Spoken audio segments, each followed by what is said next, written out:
Ok, salut à tous, j'espère que vous allez bien. Donc, je suis Eric, j'espère déjà que la semaine des trading se passe bien.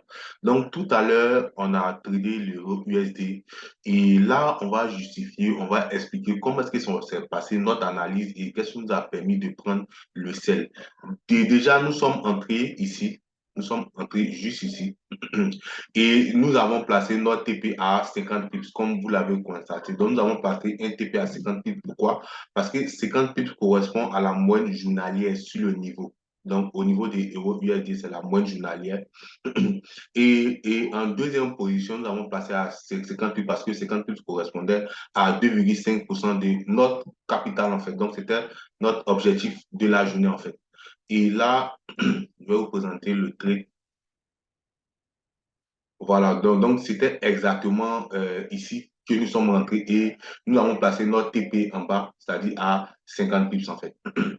Voilà, donc nous allons maintenant expliquer comment est-ce que c'est fait notre analyse pour pouvoir prendre le trade ici en fait. Donc, en réalité ici, lorsque je me suis réveillé le matin en fait, ce qui était probable devant moi, c'est une hausse puisque depuis un certain moment, nous avons engagé une hausse sur Euro USD en fait. Donc, à partir d'ici. Donc, à partir d'ici jusqu'à ici. Donc, ce qui était probable, ce qui était frappant à l'œil, en fait, c'est un mouvement aussi. Mais attention, c'est ce qui nous a sauvé, qui nous a empêché de cette hausse-là, en fait, c'est la moyenne des pips, en fait. Comme je vous ai dit, c'est la moyenne des pips, elle est très importante. Donc, qu'est-ce que nous avons fait? Nous avons dit, OK, c'est vraiment bien beau dans une tendance haussière, en fait, mais attention, on se trouve à quel niveau de cette hausse-là, en fait? Donc, on a dû revenir en fait pour voir où débutait cette hausse-là et puis essayer de voir le nombre de pips déjà parcourus dans cette hausse-là. Rappelez-vous, on a dit que Euro USD, c'est une paire principale et les paires principales ont 150 pips à faire sur toute la moyenne et 50 pips à faire sur le niveau, c'est-à-dire sur la journée en fait. Donc, on voit effectivement que la hausse a débuté depuis ici, c'est-à-dire, je crois, avant-hier. Je vais mettre la couleur ici. Donc, la hausse a commencé ici. Et là, Et là, jusqu'à la journée d'hier, on avait autour de...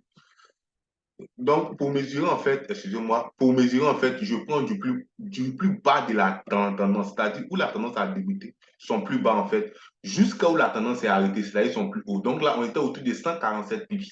Donc, quand j'ai vu les 147 pips, j'ai dit non, attends, on est déjà dans la moyenne, en fait. On est déjà dans la moyenne. Donc, ce qui est probable d'arriver, en fait, c'est une anticipation du PES, puisqu'on on a déjà dépasser la moyenne des pips ou on est déjà dans la moyenne des pips sur la tendance haussière. Donc, il faut maintenant chercher la configuration d'entrée. Il faut maintenant chercher la configuration d'entrée. Et une fois que la configuration d'entrée est faite, il faut maintenant chercher à entrer en scène et placer son premier TP en fait à 50 pips en fait. Donc, ça a été le processus. Donc, ce qui nous a permis de pouvoir prendre le mouvement de scène que vous avez vu en fait, c'est la moyenne des pips. Comme je le dis toujours, la moyenne des pips, c'est quelque chose de primordial en fait, puisque quand les tendances sont engagées en fait, elles ne sont pas engagées jusqu'à plus l'infini en fait. Non, non, non, elles vont suivre une moyenne, puis elles repartent des plus belles, elles engagent de nouvelles perspectives. Allez, ciao.